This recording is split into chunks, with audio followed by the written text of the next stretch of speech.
지난 한 주간도 하나님의 은혜로 살아왔음을 고백하면 아멘 하시길 원합니다. 우리 좌우 계신 분들 한번 인사 나누자. 참 잘 얻었습니다. 하나님은 당신을 사랑하십니다. 하나님은 당신의 편이십니다. 할렐루야, 아멘. 오늘은 제 68차 가족 초청 새생명 축제 발대식 예배를 드리게 됩니다. 귀한 예배를 통하여서 저와 여러분 가운데 새로운 비전들을 갖기를 원하는 것은 하나님 우리의 가정이 복음화로 하나 될 수 있도록 인도해 달라고요. 여러분, 가장 행복한 가정은 어떤 가정이냐면 어떤 경제적인 수준에 올라온 가정이 아니고 어떤 교육의 수준을 잘 받은 가정이 아니라 한 신앙 안에서 한 하나님 앞에서 예배하며 찬양하며 기도하는 가정, 적은 것을 가지고도 감사 기도를 드릴 수 있는 그러한 가정이 행복한 가정인 줄 믿습니다. 경제적으로 많은 것을 갖고 있을지라도 방향이 다르면요, 아버지가 바라보는 방향과 어머니가 바라보는 방향과 자녀들이 가는 방향이 다르면 그것만큼 괴로운 가정이 없습니다. 매일같이 싸움과 다툼이 일어나는 것이죠. 그런데 한 하나님을 바라보면서 성경적 가치관을 가지고 한 방향을 향해서 간다면 그만큼 행복하고 즐거운 일이 없는 것이죠. 여러분, 이러한 가족 초청 새생명 축제의 발대식을 통하여서 우리 가정에 이런 한 방향을 바라보고 그 한 방향이라는 것을 하나님을 바라보고 갈 수 있는 그러한 가정이 되길 위해서 기도할 수 있는 저와 여러분 되기를 간절히 축원합니다. 또한 우리 세대뿐만 아니라 다음 세대, 또 그 다음 손자 세대, 또 증손주 손대 이 세대까지도 한 교회를 섬기면서 하나님 앞에 받은 축복들을 감사할 수 있는 그러한 가문이 되기 위해서 기도할 수 있는 저와 여러분 되기를 간절히 축원합니다. 이번에도 해마다 우리가 각 가정들 중에 많이 전도되고 복음화된 가정을 뽑아서 우리가 특송을 하게 됩니다. 어느 가정이 이번 연도를 할지 또 궁금하기도 한데, 여러분, 우리 가정이 한번 그 자리에 서보겠다고 하는 그런 거룩한 도전과 비전이 있기를 간절히 축원합니다. 있는 가정들을 한번 자부심을 가지고 또 이러한 가정들이 대대로 이루어지기를 원하는 마음으로 또 이러한 특송에 헌신할 수 있는 가정들이 막 손들고 나타나는 귀한 재단 되기를 간절히 축원합니다. 이러한 두 가지, 하나님 복음화되는 가정 되게 하시고 우리 세대뿐만 아니라 대대로 하나님을 섬기는 가문 되게 도와달라고 이러한 비전을 갖는 것이 바로 이 가족 초청 새생명 축제 발대식을 이 기간을 이야기하는 것입니다. 여러분, 이 1세대뿐만 아니라 저 2층에 있는 다음 세대까지도 이러한 축복들이 흘러가기를 간절히 축원합니다.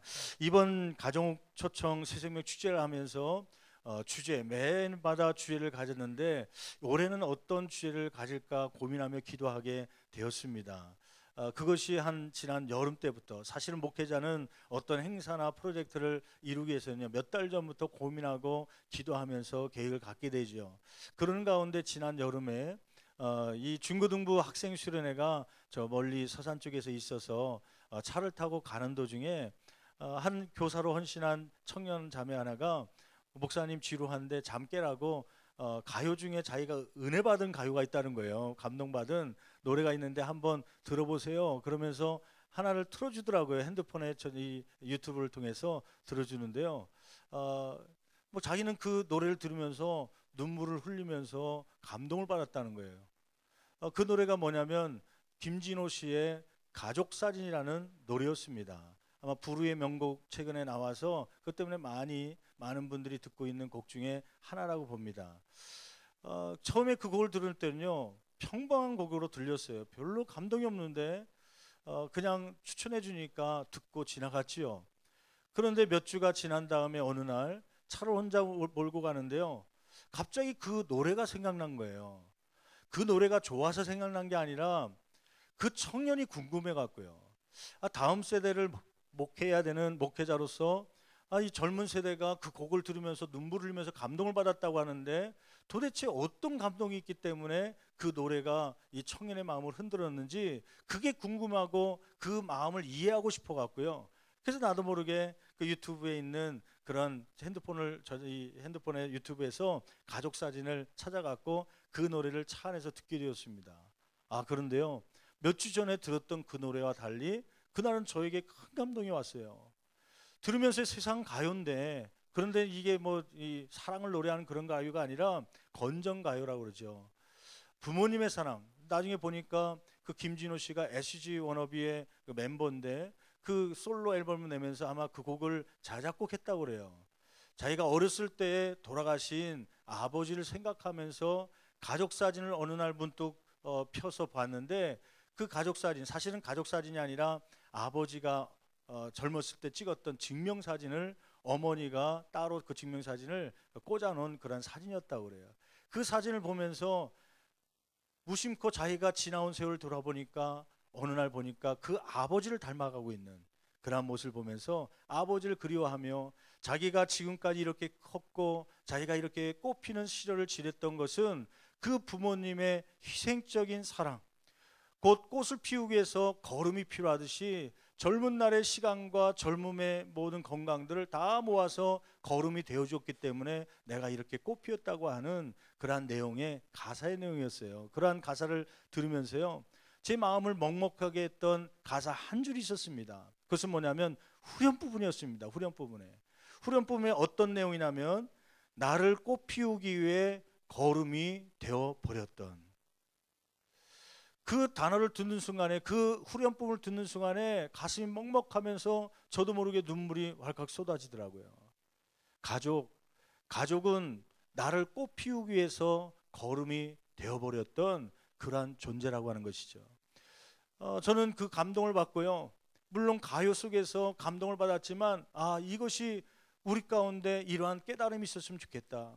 가족은 나를 꽃 피우기 위한 걸음이고 또 내가 이제는 꽃 피웠으니 이 꽃을 가지고 또 다른 가족들의 꽃을 피우게 하기 위한 걸음이 되어줘야겠다라는 그러한 결단들을 가질 수 있는 이번 가족 초청 새생명 축제가 되었으면 좋겠다라는 결단을 가지고 함께 나누기 위해서 오늘 말씀을 선택합니다. 여러분, 저와 여러분들은 그동안 이렇게 살아오고 또 그동안 살아왔던 모든 학교를 입학하기도 하고 직장에 가기도 하고 때로는 사업장에 들어가서 성공하기도 하고 이렇게 살아왔던 것은 가족들의 부단한 수고와 헌신들이 있었기 때문에, 부모와 뿐만 아니라 형제들의 자매들의 그러한 수고와 헌신이 있었기 때문에, 걸음이 되어줬기 때문에 저와 여러분이 지금까지 오게 된 줄 믿습니다. 저는 그걸 생각하면서요, 여러분 오늘 말씀 가운데 이러한 주제, 가족 나를 꽃 피우기 위한 걸음입니다. 이런 걸음이 육체적인 걸음뿐만 아니라 영적 걸음이에요. 영적 걸음. 저와 여러분이 이제 교회 안에 들어왔으니까 이러한 전도대를 통해서 깨닫는 것은 뭐냐면 육적으로 헌신하고 육적으로 희생하는 것뿐만 아니라 영적으로 그들이 천국 가는 백성이 되게 하기 위해서 이러한 영적인 걸음이 되는 저와 여러분 되기를 간절히 축원합니다. 기도의 걸음이 되어주기도 하고 말씀의 걸음이 되어주기도 하고요. 그러면서 이 가족들이 믿음 안에서 승리할 수 있도록 도와줄 수 있는 저와 여러분이 되었으면 좋겠다. 그것이 오늘 말씀의 결론입니다. 여러분 오늘 말씀 가운데 보면 가족 간에 서로 걸음의 역할을 감당했던, 그리함으로 그 가족이 아름답게 성장하고 또 복을 받았던 가족의 한 가족이 소개되고 있습니다. 그 가족은 누구의 가족이냐면 야곱의 가족입니다. 오늘 본 말씀 속에 이 야곱의 가족의 위기가 찾아오죠. 어떤 위기였습니까? 한번 본 말씀을 찾아볼까요? 1절 2절 말씀에 보면 그들이 살고 있는, 야곱의 가족들이 살고 있는 가나안 땅에 무엇이 심하게 왔다는 거예요? 기근이 심하게 왔다는 것이죠. 한번 1절 말씀 같이 한 목소리로 봉독합니다. 그 땅에, 가나안 땅에 기근이 심하고, 그 다음에 2절 말씀, 그들이 애굽에서 가져온 곡식을 어떻게 하며 다 먹으며, 이 야곱의 가족들에게 위기가 찾아왔습니다. 어떤 위기냐면 이 기근이, 살고 있는 땅에 경제적인 어려움이 온 거예요. 오늘날로 얘기하면요. 그 경제적인 어려움뿐만 아니라 가지고 왔던, 그 전에 애굽에서 가져왔던 곡식이 다 먹어갖고 이제 다 떨어진, 더 이상 밥을 해 먹을 수 없는 그런 환경 속에 있게 된 것이죠. 이러한 위기가 왔을 때 아버지가 어떤 요청을 합니까? 2절 하반절 말씀에 보면 이러한 요청을 하죠. 한번 계속해서 읽어볼까요? 곡식을 다 먹음에, 그 다음에요, 그 아버지가 그들에게 이르되 다시 가서 우리를 위하여 양식을 조금 사오라. 애굽에 가서 예전에 돈을 주고 양식을 받아왔거든요. 근데 그것이 다 떨어졌기 때문에 지금 기근이 심하고 먹을 것이 없으니까, 돈이 아무리 있어도 먹을 것이 없으면 굶어 죽잖아요. 너희들은 다시 애굽으로 가서 양식을 사와라. 야곱이 나이가 많아서 늙었기 때문에 더 이상 같이 거동할 수가 없으니까 이 형제들을 시키는 거죠. 자녀들을 시키는 것입니다. 이 아들들이 그러한 명령을 받습니다. 네, 알겠습니다. 갈 줄 알았는데 유다라는 아들이 나타납니다. 뭐라고 이 아버지께 얘기합니까? 결론적으로 얘기하면 베냐민을 데리고 가지 않으면 곡식을 얻을 수 없습니다. 애굽 총리가 만나주지 않는답니다. 그러한 이야기를 전하지요. 한번 3절 말씀 같이 한 목소리로 봉독합니다. 유다가 아버지에게 말하여 이르되 그 사람은 누군지 얘기하면 애굽의 국무총리예요. 사실은 그 애굽의 국무총리가 누굽니까? 자기들이 팔았던, 죽었다고 생각했던 그 요셉 아닙니까? 요셉이 돌려보내면서 다음에 올 때는 누구를 데려오라는 거예요? 요셉이 자기 형제 베냐민을 보고 싶었거든요. 자기 동생. 요셉은 12 아들 중에 그 11번째로 태어났고 마지막 12번째 같은 엄마 뱃속에서 태어난 아들이 동생이 베냐민이거든요. 베냐민 어디 있냐? 베냐민은 이 아버지 야곱이 너무 사랑하기 때문에요. 그 쌀을, 이 곡식을 얻으러 갈 때 보내지 않았습니다. 요셉이 그 베냐민을 보고 싶어서 다음에 올 때는 그 아우 동생을 데려오지 않으면 내가 너희의 얼굴을 보지 않겠다, 이 얘기를 했거든요. 그러니 유다가 이 곡식을 얻으러 다시 애굽에 가려면 애굽의 총리를 만나야 되는데 이 베냐민을 데려오지 않으면 이 곡식을 얻을 수 없다는 이야기를 이 아버지께 하는 것이죠. 그런데 아버지에게 갈등이 왔습니다. 어떤 갈등이에요? 6절 말씀 보면 야곱은 라헬에게서 낳은 2 아들 중 남은 베냐민을 보낼 마음이 있어요, 없어요? 없는 거예요. 왜냐하면 애굽의 총리에게 갔다가 쌀 얻으러 갔다가 거기서 죽임을 당하거나 문제가 생기면 사랑하는 베냐민까지 잃게 될까 봐요. 한번 6절 말씀 같이 한 목소리로 봉독합니다. 이스라엘이 이르되 너희가 어찌하여 너희에게 또 다른 아우가 있다고 그 사람에게 말하여 나를 괴롭게 하였느냐. 야, 아우가 있다는 얘기를 왜 하냐. 이 야곱에게는 베냐민이 사랑받는 자녀였습니다. 왜냐하면은 이 야곱의 이 12 아들이 있지만은 마지막 11번째 12번째 아들은 자기가 사랑했던 여인 라헬에게서 낳은 자녀입니다. 그런데 요셉은 지금 죽었어요, 살았어요? 야곱이 알고 있는 지식으로는 죽었어요. 왜냐하면 형제들이 그렇게 얘기했기 때문에, 들판에서 죽었기 때문에 이 피 묻은 옷을 갖고 왔습니다. 거짓말로 야곱에게 말했더니 야곱이 그 진짜인 줄 알고 이 요셉을 잃어버린 줄 알고 죽은 줄 알고 평생 살아왔잖아요. 마지막 남은 베냐민, 이 사랑하는 아내에게서 얻은 베냐민을 평생 보호하려고 하는 그런 마음이 있었는데 이 베냐민을 데리고 와야 된다니까 얼마나 갈등이 있었겠습니까? 결국 이러한 갈등 속에 이 야곱은 어떤 결정을 합니까? 이러한 결정을 하죠. 한번 6절 말씀 제가 다시 한번 또 봉독해 보겠습니다. 이스라엘이 이르되 너희가 어찌하여 너희에게 또 다른 아우가 있다고 그 사람에게 말하여 나를 괴롭게 하느냐. 베냐민을 살리기 위해서 애굽에 내려가지 않고 그냥 가나안 땅에서 기근 가운데 굶어 죽느냐, 아니면 베냐민을 포기하라, 베냐민을 보내서라도 죽임을 당할지라도 다른 가족들을 살리기 위해서 애굽에 가서 곡식을 받아올 것이냐, 그런 갈등 속에 위기 가운데 있었던 것이죠. 베냐민을 비롯한 가족을 살리기 위해서 아들 유다가 먼저 선택한 것은 한 일은 무엇입니까? 8절 말씀 보면 유다는 아버지 야곱에게 가족들을 살리기 위해 베냐민을 보내줄 것을 요청하죠. 한번 8절 말씀 같이 봉독합니다.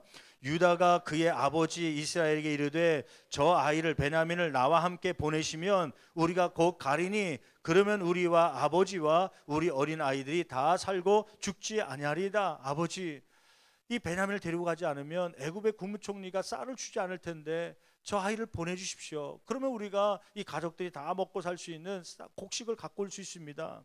그러면서 이 아버지의 마음을 평안케 하려고, 또 베냐민 안전을 위해서 무엇이 되겠다고 얘기하냐면 내가 담보가 되어주겠습니다. 그러한 얘기를 하죠. 한번 9절 말씀 같이 봉독합니다. 내가 그를 위하여, 유다가 얘기하는 거예요. 내가 그를 위하여 무엇이 되오리니? 담보가 되오리니 아버지께서 내 손에서 그를 찾으셔서 내가 만일 그를 아버지께 데려다가 아버지 앞에 두지 아니하면 내가 영원히 죄를 지리이다. 아버지, 내가 베냐민의 담보가 되겠습니다. 실제적으로 어떤 일이 벌어지냐면 44장이 넘어가면요, 이 베냐민을 데리고 형제들이 곡식을 얻으러 애굽에 들어가죠. 요셉 앞에 쓰죠. 근데 아직도 요셉이 자기 이 국무총리가 요셉인지 모르죠. 그런데 이 베냐민을 잡으려고 합니다. 그때 뭐라고 얘기합니까? 유다가요. 44장 32절 34절까지 한번 같이 봉독할까요? 주의 종이 내 아버지에게 아이를 담보하기를 내가 이를 아버지께로 데리고 돌아오지 아니하면 영영이 아버지께 죄짐을 지리다 하였사오니 이제 주의 종으로 이 아이를 대신하여 머물러 있어 내 주의 종이 되게 하시고. 예, 그 순간에요, 이 베냐민을 잡으려고 할 때에 이 총리에게 이 유다가 나타나서 아버지에게 했던 약속을 얘기합니다. 내가 아버지랑 이런 약속을 했는데 나를 대신하여서 머물게 하여 주시옵소서. 이 대신하여서 담보가 된다는 것은 어떤 것까지 각오하냐면, 거기 33절 말씀에 보니까 내 주에 무엇이 되겠다는 거예요? 당신의 종이 되겠습니다. 여러분, 지금까지는 유다가 귀한 가정 속에 아들로 자라왔죠. 그런데 이 베냐민을 살리기 위해서 그는 담보로 되는데, 대신하여서 나를 머물러 있게 하고 이 베냐민을 보내주십시오. 그럼 내가 당신의 종이 되겠습니다. 심지어는 총리가 이 유다를 죽이려고 하면 죽음까지도 각오해야 되는 그러한 자리까지도 희생하게 되는 것이죠. 여러분, 이 유다가 베냐민과 가족을 살리기 위해서 했던 것은 무엇입니까? 자기의 목숨까지도 내놓은 것입니다. 거름이 되겠다고 하는 것이죠. 또 한번 살펴볼까요? 이러한 상황 속에서 이 아들을 베냐민을 보내려고 할 때 이 야곱이 했던 일은 무엇입니까? 모든 가족을 살리기 위해서 아버지 야곱이 허락한 것은 무엇입니까? 11절 말씀 보면 담보가 되겠다고 하는 유다의 말을 듣고 베냐민을 보내기로 승낙하죠. 한번 11절 말씀 다시 43장으로 돌아왔어요. 11절 말씀 같이 봉독합니다. 그들의 아버지 이스라엘이 그들에게, 유다의 형제들에게 이르되 그러하라. 야, 데리고 가라. 그렇게 얘기하죠. 그리고는 그냥 데려가라고 한 것이 아니라 애굽의 총리로부터 아들들을 보호하기 위해서 그가 가지고 있었던 예물과 갑절의 돈을 준비해서 보내지요. 한번 계속해서 볼까요? 11절 하반절 말씀. 그러한진데 그 다음에요, 이렇게 하라. 너희는 이 땅의 아름다운 소산을 그릇에 담아 가지고 내려가서, 그러니까 뇌물을 준비하라는 거예요. 총리에게 줄, 마음을 감동시켜서 자녀들을 해치지 않도록 이 예물을 준비하라는 거죠. 어떤 예물이에요? 내려가서 그 사람에게 예물로 드릴지니 어떤 거예요? 곧 유향 조금과 꿀 조금과 향품과 몰약과 유향나무 열매와 감복숭아이니라. 그 다음에 12절, 너희 손에 갑절의 돈을 가지고 너희 자루 아귀에 도로 넣어져 있던 그 돈을 다시 가지고 가라. 막 예물과 돈까지 챙겨주면서요, 이 아버지는 지금 돈이 아까운 게 아닙니다. 자신이 갖고 있는 재물이라면 예물이라면 모든 걸 다 통원해서 누구를 살리려고요? 베냐민을 살리려고요. 그 형제들을 살리려고요. 아무도 다치지 않게 하려고 자기가 평생 모았던 재산들을 여기다 다 쏟아 붓는 것이죠. 그것뿐만 아니라 그것을 총리에게 예물로 드리라 할 뿐만 아니라 무엇을 하기로 작정합니까? 14절 말씀 보니까 자녀들의 안전을 위해서 하나님께 도움을 구하는 중복 기도를 드리죠. 한번 14절 말씀 같이 한 목소리 봉독합니다. 전능하신 하나님께서 그 사람 앞에서 너희에게 은혜를 베푸사. 누가 은혜를 베푸사? 전능하신 하나님께서 은혜를 베푸사 그 사람으로, 그 총리로 하여금 너희 다른 형제와 베냐민을 돌려보내게 하시기를 뭐하노라? 원한다는 것은 기도한 것이, 하나님의 은혜를 베풀어 주셔서, 전능하신 하나님께서 은혜를 베풀어 주셔서 이 베냐민과 형제들 아무도 다치지 않고 이 고향으로 돌려보낼 수 있도록 인도해 달라고, 그런 기도를 형제들을 보내면서 내가 이러한 충고를 할 테니까 너희는 다녀와라 보내는 것이죠.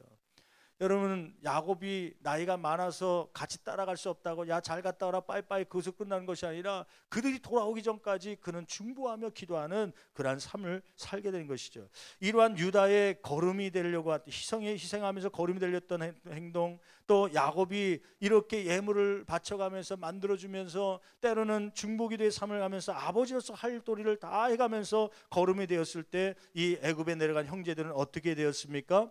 45장 1절 2절 말씀에 보면 가족을 위해 희생하는 형제를 보며 요셉의 마음은 감동이 되지요. 한번 1절 2절 45장 1절 2절 같이 봉독합니다. 요셉이 시종하는 자들 앞에서 그 정을 억제하지 못하여 소리질러 모든 사람을 자기에게서 물러가라 하고 그 형제들에게 자기를 알리니 그때 그와 함께한 모두 다른 사람이 없었더라. 요셉이 큰 소리로 우니 애굽 사람에게 들리며 바로의 궁중에 들리더라. 아니, 예전에 그런 형제들 아니거든요. 형제들 가운데 시기하고 질투해서 이 요셉을 팔았던 형제들인데 지금은 베냐민 하나를 살리기 위해서 자신이 대신해서 감옥에 있을 테니까 주의 종이 되겠으니까 나를 남게 하시고 이 베냐민을 보내주셔서 그러한 형제들의 모습을 보면서요, 또 아버지가 형제들을 살리기 위해서, 자녀들을 살리기 위해서 예물을 바리바리 싸갖고 보내주신 그 보따리를 열면서요, 그 정성이 얼마나 가득한지 이 요셉의 마음이 감동된 거예요. 아, 그동안 형들이 많이 편했다. 이렇게 서로 형제들 간에 가족 간에 거름이 되어서 희생해가면서 서로 살리려고 하는 그런 마음이 있구나. 그러한 감동을 받아서 요셉이 펑펑 울게 된 것이죠. 11절 말씀에 보면 이 요셉이 어떤 약속을 합니까? 온 가족이 고센 땅, 애굽의 고센 땅으로 이주하여서 부족함이 없는 삶을 살 수 있도록 해주겠다고 약속하죠. 한번 11절 말씀 같이 한 목소리 봉독합니다. 흉년이 아직 5해가 있으니, 이게 기근이, 하나님께서 이 요셉에게 주신 그 예언의 말씀 있지 않습니까? 7년 동안 흉년이 있을 것이다. 2년이 지났는데 앞으로 5년이 더 남았는데 5해가 있으니, 앞으로 흉년이 아직 5해가 있으니, 그 다음에 계속해서 읽어볼까요? 내가 거기서 아버지를 복양하리이다. 아버지와 아버지의 가족과 아버지께 속한 모든 사람에게 부족함이 없도록 하겠나이다 하더라고 전하소서. 예, 결국 이 요셉의 은혜를 베풀어서 하나님을 요셉을 통해서 역사하신 것이죠. 고센 땅에 야곱의 가족들 70여 명을 이주하게 하고 그에서 총리의 가족으로서 대우를 받으며 편안한 삶, 부족함이 없는 삶을 살 수 있도록 합니다. 뿐만 아니라 물질의 축복뿐만 아니라 어떤 축복을 받냐면 14절 15절 보세요. 거기 보면 형제들 사이에 용서와 사랑의 꽃을 피우게 되지요. 한번 14절 15절 같이 봉독합니다. 자기 아우 베냐민의 목을 안고, 누가요? 요셉이 자기 아우의 베냐민의 목을 안고 뭐 했다는 거예요? 운이, 베냐민도 요셉의 목을 안고 운이라. 15절 요셉이 또 형들과 입맞추며 안고 우니 형들이 그제서야 요셉과 말하니라. 여러분, 가정이 왜 어렵게 되는지 아십니까? 왜 공동체가, 교회가 힘들게 되는지 아십니까? 자기의 권리를 주장하기 때문입니다. 내가 그동안 수고한 것을 받으려고 할 때에 그때 가정이 무너진 것이고 교회가 무너진 것이죠. 만약에 이 상황 속에서 이 형들이요, 이 요셉이 자기의 권리를 주장했다면요, 형들 지난번에 나를 이렇게 팔아서 내가 13년 동안 이러한 종살이를 하고 또 감옥살이를 했으니 당신들이 그 대가를 받아야 됩니다. 내 분이 풀리지 않으니까 이 분을 풀기 위해서 당신들을 감옥에 가두겠습니다. 그랬다면 그 가정은 분쟁과 아픔이, 상처가 남았겠죠. 근데 요셉은 그 형들 앞에서 당신들이 나를 이곳에 보낸 것이 아니라 하나님이 나를 앞서서 애굽으로 보낸 것입니다. 그러면서 형들을 용서하죠. 형들조차도 그 요셉 앞에서요, 미안한 마음을 표하고서 잘못을 이야기합니다. 회개합니다. 그 서로 목을 안고 울고 사랑과 용서의 꽃을 피우게 된 것이죠. 여러분, 이렇게 기근 속에서 부족함이 없는 삶을 살게 되었던 까닭, 또 야곱의 가족들이 형제 우애가 꽃 피우게 된 까닭은 무엇입니까? 형제들 안에 유다와 같이 거름이 되려고 했던 마음이 생겼기 때문에요. 또 야곱 아버지로서 이 자녀들을 어떻게 해서든 살려보려고 했던 그러한 거름이 되려고 했던 희생이 있었기 때문에 이 귀한 가정 속에 이러한 축복이 있게 된 줄 믿습니다. 여러분, 제가 한번 질문해 볼게요. 메리볼이라는 사람 아십니까? 메리볼? 메리볼이라는 사람은 몰라도 조지 워싱턴에 대한 이름은 들어봤을 거예요. 조지 워싱턴은 알지요? 미국의 대통령이죠.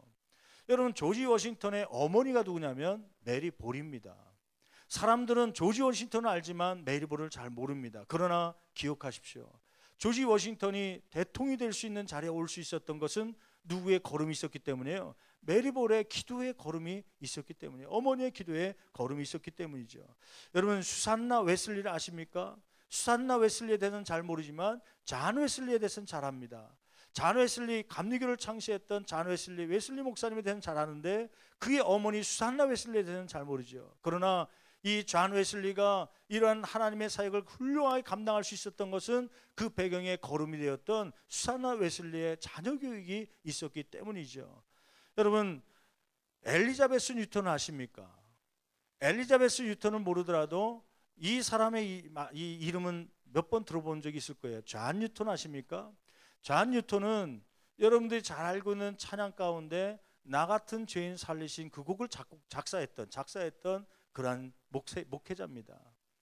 근데 이 존 뉴턴이 태어나면서 그는 신앙 안에서 잘 자랐던 것은 아닙니다. 물론 그가 7세가 될 때까지는 어머니의 기도와 사랑 가운데 그가 자라갔지요. 이 엘리자베스 뉴턴 어머니는 이 존 뉴턴을 낳습니다. 어린 아들 존을 데리고 교회에서 집으로 걸어올 때마다 그는 하나님께 성기도를 합니다. 하나님, 이 잔 뉴턴이 하나님을 섬기고 하나님 나라 확장을 위해 쓰임받는 목회자가 되길 원합니다. 그러면서 이 아들을 데리고 교회를 왔다 갔다 할 때마다 그를 위해서 축복하며 기도하지요. 남편은, 이 엘리자베스 뉴턴의 남편은 선장이었습니다. 배를 타고 다니면서 고기를 잡고 무역을 하는 그러한 선장이었죠. 선장이라 한 번 집을 떠나면 이 항해를 하냐고 몇 달씩 집을 돌아오지 않았습니다. 그러니까 이 아들을 낳았지만 아들의 교육은 전적으로 어머니의 몫이었습니다. 가정교사로서 아이에게 읽기와 쓰기를 가르칠 뿐만 아니라 수학을 가르치죠. 그런데 그가 더 집중적으로 가르쳤던 건 뭐냐면 하나님의 말씀이었습니다. 매일 아침마다 하나님의 말씀을 가르치고, 엘리자베스 뉴턴은 이 존 뉴턴에게 말씀뿐만 아니라 매일 학교를 갈 때마다 머리통을 잡고요, 안수기도회 가면서 이 아이가 목회자로서 쓰임받기를 위해서 간절하게 기도하죠. 그런데 불안하기도 엘리자베스 뉴턴 어머니가, 존 뉴턴의 어머니죠, 엘리자베스가 이 존 뉴턴이 7살 되었을 때 세상을 떠나게 됩니다. 근데 그 아빠 되는 선장, 이 아빠 되는 선장은 어머니와 다른 가치관을 갖고 있었어요. 어머니는 목사 되기를 원했지만은 이 선장은 목사가 뭐냐, 돈도 못 벌고 그런 직업 갖는 것보다 나처럼 선장의 일을 하는 그런 아들로, 용맹한 아들로 키웠으면 좋겠다, 그런 생각을 가지고 8살 때, 13살 때 첫 배를 항해하는 그러한 항해 배에 오르게 만듭니다. 그리고는 그는 젊은 청년 시절 존 뉴턴은 노예 상인으로 그러한 일을 하는 것이죠. 도덕적으로 신앙적으로 완전 바닥까지 떨어져서 7살까지는 어머니의 기도를 받고 자라왔지만은 어머니가 없어지자 그러한 선장 일을 하면서 또 배를 타고 다니면서 도덕적으로 신앙적으로 다 까먹고 이제는 오히려 하나님을 모독하는 일에 앞장서기도 하고 오히려 타락의 길에 서게 됩니다. 그러는 가운데 그가 노예 상인이 되어서 길을 가는, 배를 타고 가는 도중에, 아프리카로 가는 중에 22년 동안 방탕한 삶을 살고 있었던 어느 날인데 그가 큰 폭풍우를 만납니다.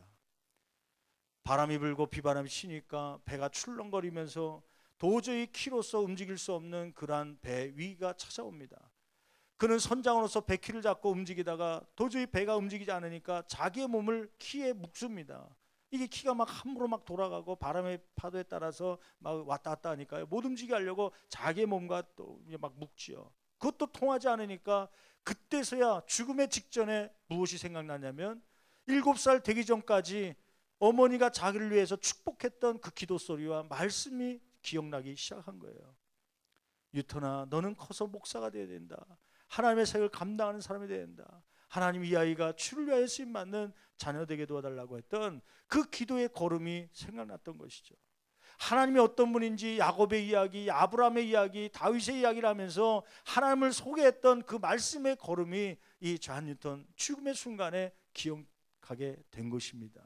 그때서야 비로소 그가 환경을 본 것이 아니라 폭풍 속에서 하나님을 바라보기 시작합니다.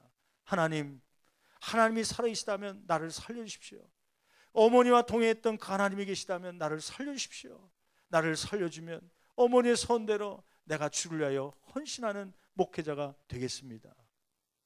하나님께서는 그 폭풍우 가운데 함께 하셨고 그 폭풍을 잔잔케 하시고 결국 그를 살려주십니다. 그는 그 어머니의 기도, 7년 동안의 짧은 기도였지만은 그러나 그 기도가 걸음이 되어서 하나님 앞에 돌아오는 결정적인 계기가 되는 것이죠. 그는 그 죽음 가운데서 살림받고 다시 집으로 돌아와서요, 그 선장의 일을 뒤로하고 그는 이제 목회 길로 접어듭니다. 그리고는 38살에 드디어 목사가 되어서 그는 하나님의 사역을 시작하죠. 하나님께서 그에게 주신 재능이 있었어요. 그것이 뭐냐면 곡을 작곡하는 작곡가의 삶을 살게 하는 것이죠. 찬송가를 막 작곡하는 것이죠.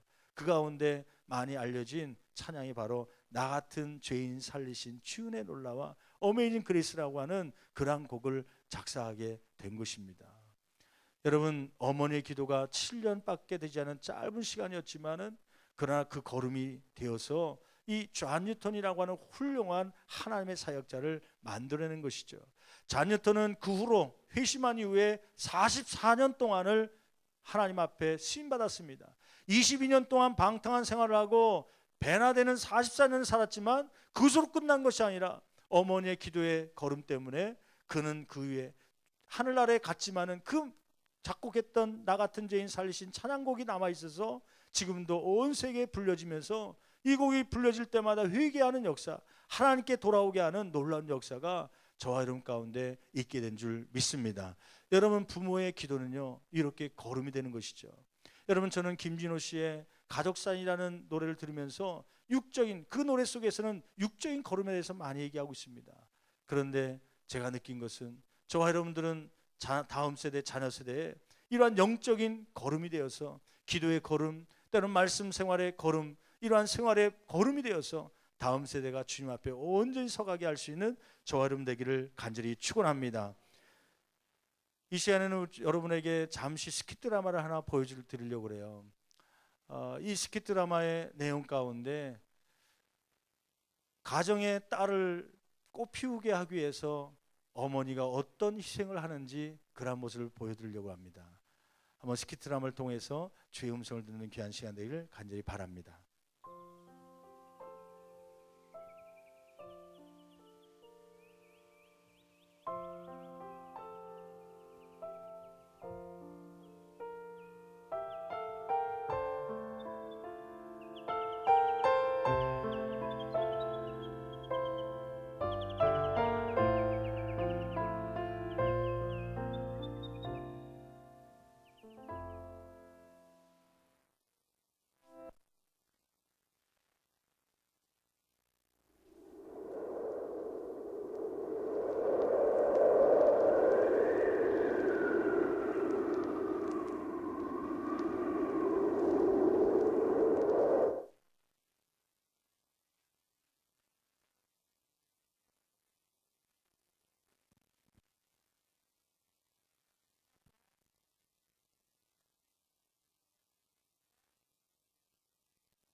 아, 그래?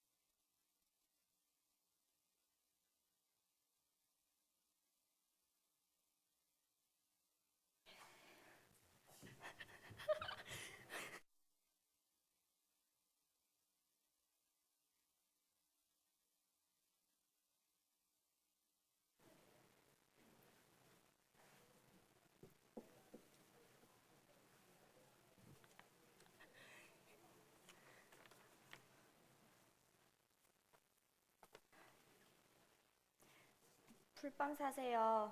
맛있는 풀빵 사세요. 엄마, 나왔어. 왔어? 웬일이야? 추운데. 엄마, 나 이번에 졸업여행 가야 된대. 그래? 그렇구나. 나 제주도로 간다는데 애들이랑 옷 사러 가기로 했는데 돈 좀 줘. 아, 옷? 입을 게 없어? 내가 옷이 어딨어. 아, 애들이랑 옷 사러 가기로 했단 말이야. 돈 좀 줘. 윤서야, 너도 알잖아. 엄마 지금 돈이 없는 거. 그래서 또 옷 사주겠다고? 아이, 당연히 사주고 싶지. 근데 엄마가 지금 여유가 없어가지고. 아, 진짜 지긋지긋해. 남들은 다 하는 건데 왜 맨날 나만 못하냐고. 너도 알잖아. 엄마 아픈 거 병원비가 비싸서 그래. 누가 엄마 보고 아프래? 누가 엄마 아픈 거 몰라? 아, 됐어. 은서야, 은서야.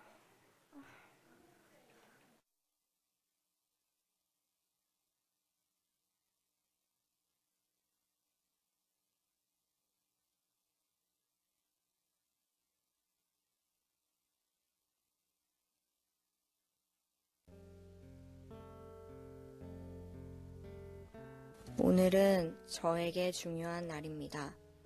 지난날 검사받았던 결과가 오늘 나오기 때문입니다.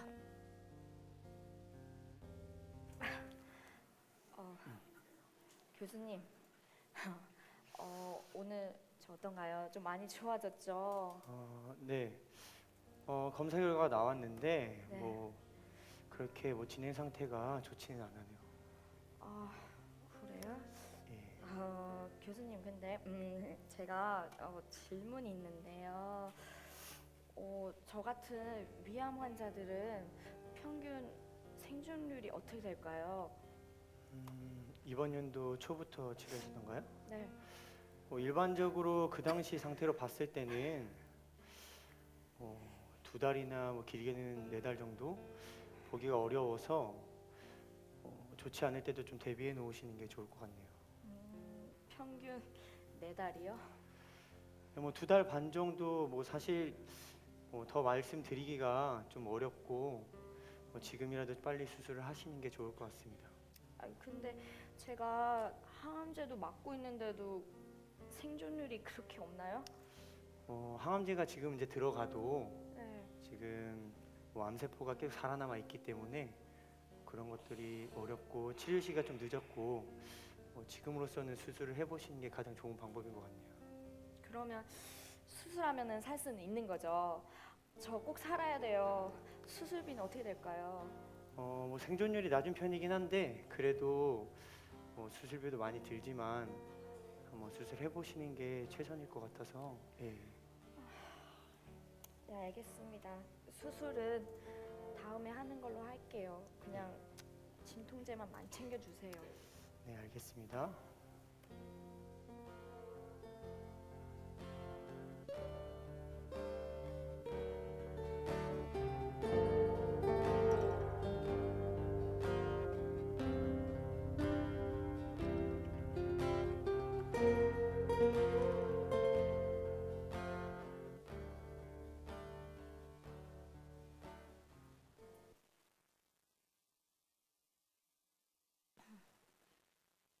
야, 은서야, 이거 어때? 너랑 잘 어울린다. 아, 내가 원하는 색이 아니야. 색? 아, 야, 이거는? 야, 이건 너 옷이다. 이거 사. 괜찮은데? 아, 내가 원하는 스타일이 아니야. 그냥 너 거 봐. 야, 너 살 거야, 안 살 거야? 지금 내 것만 샀잖아. 너 돈 없어서 그래? 내가 빌려줄게. 아, 아니야. 그냥 별로 사고 싶은 마음이 없어서 그래. 다음에 살게. 그냥 가자. 아, 야, 은서야. 우리 그럼 저기서 풀빵 사 먹고 가자. 내가 사줄게. 아, 우리 다른 데 가서 먹자. 저기 맛이 없어. 아, 야, 너 저번에도 그러더니. 야, 저기 그래도 다른 사람들은 다 맛있다고 해서 유명한 집이야. 너 풀빵 외상값이 있냐? 내가 사준다니까. 가자. 다른 데로 가자. 아, 맛있어. 먹어봤어? 맛있어. 한 번만. 가자. 아줌마. 어? 저희 풀빵 2,000원어치만 주세요. 알았어. 아, 친구도 데리고 왔어요. 그래? 아, 친구가 이쁘네. 아줌마가 많이 더 줄게. 자, 여기. 감사합니다. 야, 너 깜짝 놀란다 진짜. 먹어봐. 아, 안 먹어. 소리야, 나 먼저 가볼게. 다음에 보자. 아, 은서야. 아, 쟤 오늘 왜 저래?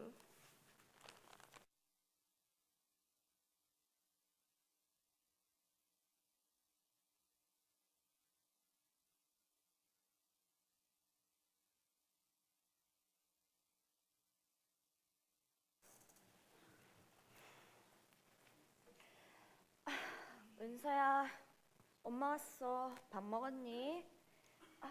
엄마, 아까는 왜? 아까 뭔 일 있었어? 밥은 먹었니? 우리 외식이나 할까? 무슨 외식이야. 돈이 어디 있다고. 아이, 은서야, 엄마 돈 많어. 그리고 우리 다음 주에 옷 사러 가자. 어때? 진짜? 장사는 어떻게 하고? 장사는 뭐 잠깐 쉬는 거지. 많이 아파? 무슨 일 있어? 아이, 엄마 아프지 않아. 그냥 장사 좀 쉬고 은서랑 여행 한 번도 제대로 못 가봤잖아. 그렇잖아. 진짜? 음. 아, 엄마 최고야! 그렇게 좋아? 아유 정말.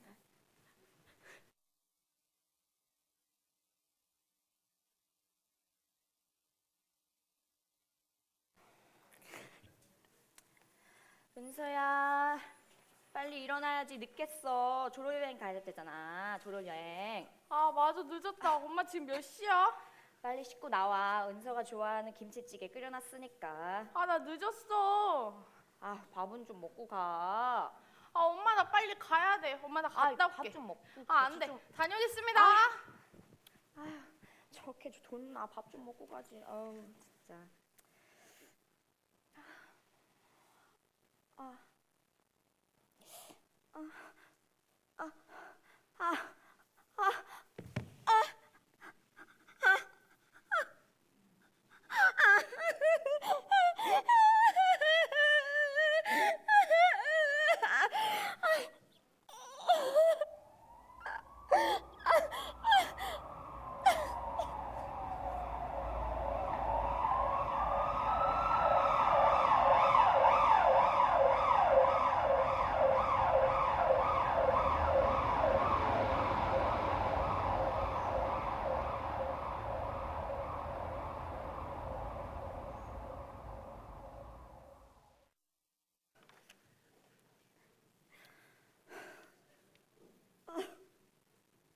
네, 환자분 지금 위급한 것 같은데 뭐 보호자 계세요?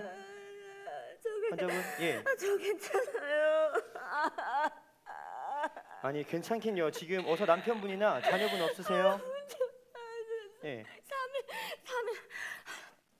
3일만 좀 어떻게 안 될까요? 3일이요? 지금 위급한 상황이에요. 지금 무슨 말씀이세요? 빨리 연락해 보세요. 제 딸이 예. 3일 뒤에 졸업여행에서 오거든요. 어머니 지금 졸업용이 문제가 아닙니다. 빨리 뭐 따님분에 전화해 보세요. 환자분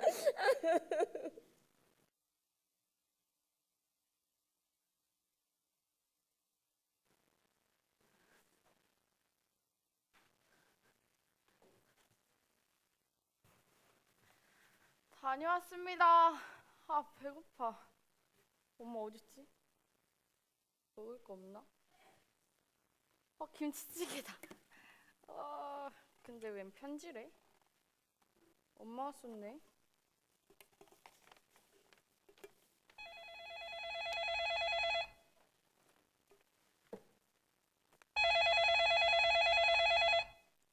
여보세요. 네 맞는데요. 네 제가 딸인데요. 네? 엄마가요?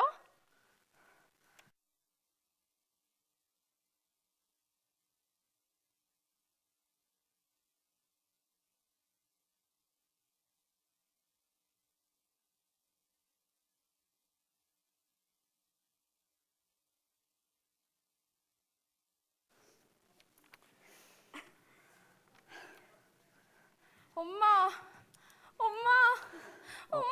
예 혹시 환자분이 어머니 되시나요? 네 우리 엄마예요. 잠시만요. 엄마 많이 아파요? 어머니가 지금 좀 많이 아프셔서 지금 좀 마음의 준비를 하시는 게 좀 좋을 것 같아요. 좀 이렇게 될 때 동안 왜 수술 한 번을 안 받으셨어요? 엄마가 이렇게 많이 아픈 줄 몰랐어요. 지금이라도 수술하면 되지 않아요? 지금은 좀 늦었고 뭐 보호자분이 빨리 오셨어야 됐는데 어머니께서 계속 3일만 기다려 달라고 하셔가지고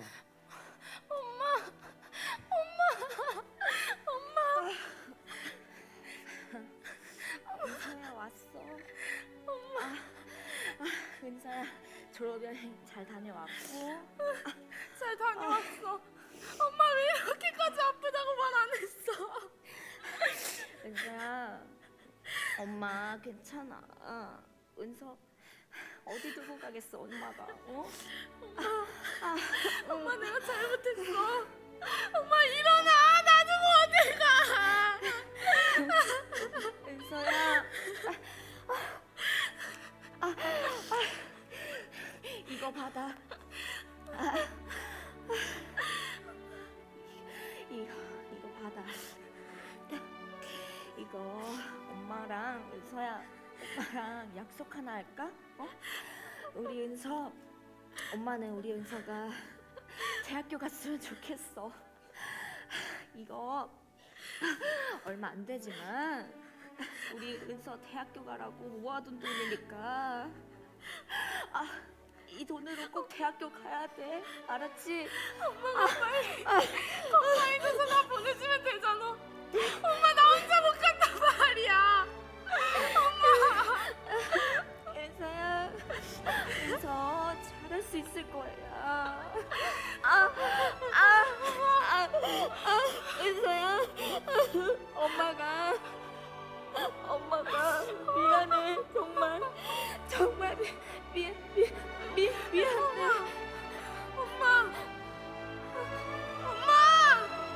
엄마 눈 좀 떠봐. 엄마 왜 이래? 엄마 왜 아무도 없어요? 우리 엄마 살려주세요. 빨리 아무도 없어요. 저기요 엄마.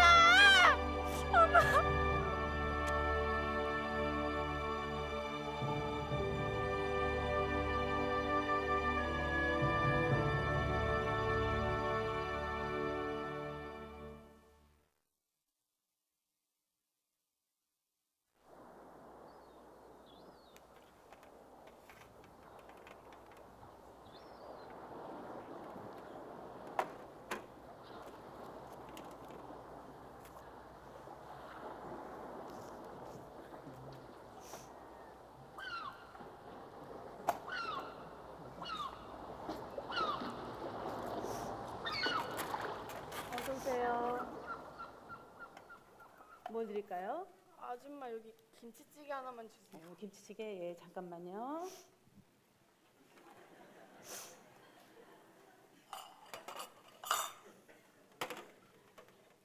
자 김치찌개 나왔습니다. 자 맛있게 드세요. 네.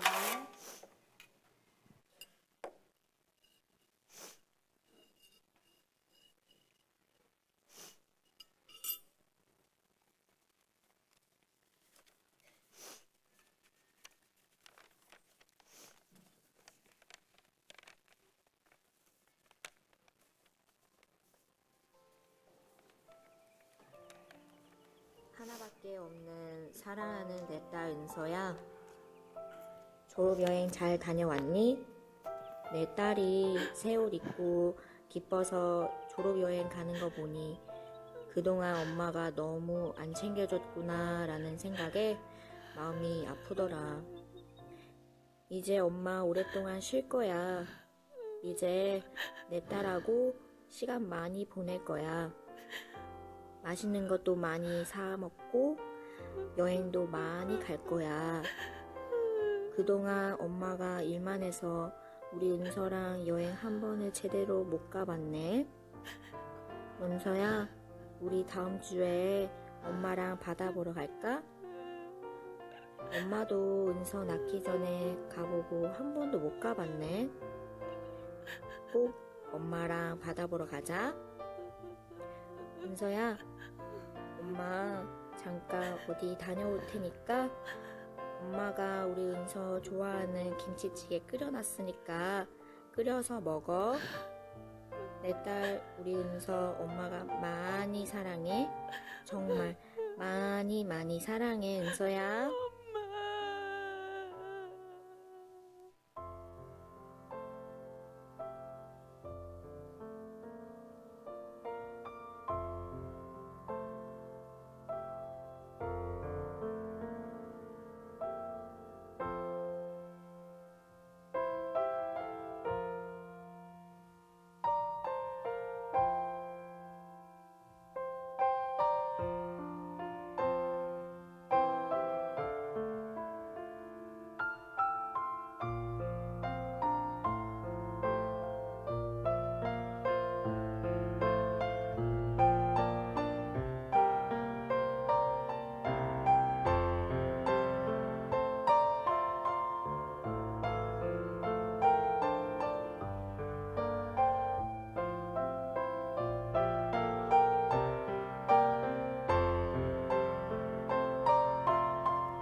안세의 엄마처럼 모든 부모가 그런 마음 아니겠습니까? 남들이 입고 싶어하는 옷을 입게 하고 싶어서, 때로는 남들이 가는 여행에 보내고 싶어서 풀빵을 팔아가면서 남은 돈 가지고 자기 옷을 입기보다 자녀 옷을 사 입기도 하고, 자신이 여행 가기보다 자녀들을 보내야만 했던 그런 부모님 세대들. 여러분, 이번 새생명 축제를 통하여서 나를 꽃피우기에 걸음이 되어 주셨던 그러한 부모님들, 또한 그러한 형제 자매들, 우리 한 자리에 모여서 하나님 앞에 예배드리며 그들이 이 땅 가운데서만 가족이 아니라 천국까지 가서도 가족 될 수 있는 귀한 축복을 만들지 않겠습니까? 잠시 기도하겠습니다.